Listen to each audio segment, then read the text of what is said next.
So let's begin with exercise number 1, which the dataset going to use is about the AT serials. You can get this data from Kaggle website. The link is here. I will also put this link in the YouTube description below. So when you work with data, it is important for you to understand what kind of data you have.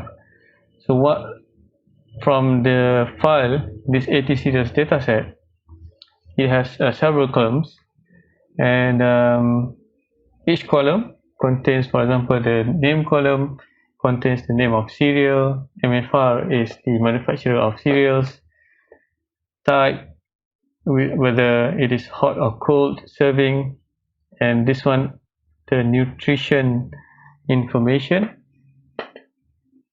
followed by shelf life, this is shelf position, whether it is 1 to 3, and weight, carbs, and rating.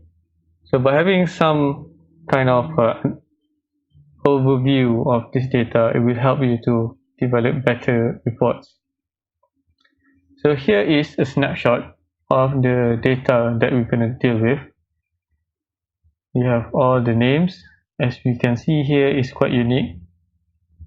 And yeah, actually one row represents one cereal product created by a manufacturer. Okay.